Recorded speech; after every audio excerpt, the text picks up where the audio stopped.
వార్తని హైలైట్ చేశారు. ఇందులో రౌడీ షీటర్ బోరుగడ్డ అనిల్కు సుప్రీంకోర్టులో చుక్కెదురైంది. మధ్యంతర బెయిల్ కోసం అతడు దాఖలు చేసుకున్న పిటిషన్ సర్వోన్నత న్యాయస్థానం తోసిపుచ్చింది.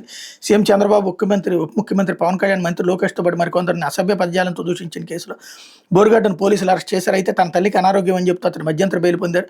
నకిలీ మెడికల్ సర్టిఫికేట్ సృష్టించి కోర్టును తప్పుదో పట్టించి మధ్యంతర బెయిల్ పొడిగింపుకు పొందిన అతడు హైకోర్టు ఆగ్రహంతో గత నెల 12 రాజమండ్రి జైల్లో లొంగిపోయాడు. గుంటూరు లలిత సూపర్ స్పెషాలిటీ ఆసుపత్రి వైద్యుడు డాక్టర్ పివి రాఘవశర్మ పేరిట సర్టిఫికేట్ సృష్టించిన నేపథ్యంలో ఆ వైద్యుడు వాంగ్మూలాన్ని రికార్డు చేయించి పంపాలి. జిల్లా ప్రధాన న్యాయమూర్తిని హైకోర్టు ఆదేశించింది. అది అందిన తర్వాత బోరుగడ్డ బెయిల్ పిటిషన్ మీద విచారణ జరుపుతామని స్పష్టం చేసింది. ఈ క్రమంలో బోరుగడ్డ మధ్యంతర బెయిల్ కోసం సుప్రీంకోర్టును ఆశ్రయించాడు. ఆ పిటిషన్ శుక్రవారం justice PV Nagarathna, justice KV విశ్వనాథులతో కూడిన ద్విసభ్య ధర్మాసనం ఎదుటి విచారణకు వచ్చింది. నకిలీ పత్రాలు సమర్పించి బెయిల్ తీసుకున్న ఆరోపణలపై హైకోర్టులో విచారణ జరుగుతున్నదని, బెయిల్ అంశంపై అక్కడే తేల్చుకోవాలని ధర్మాసనం ఆదేశించింది. పిటిషన్ విచారించేందుకు నిరాకరించింది.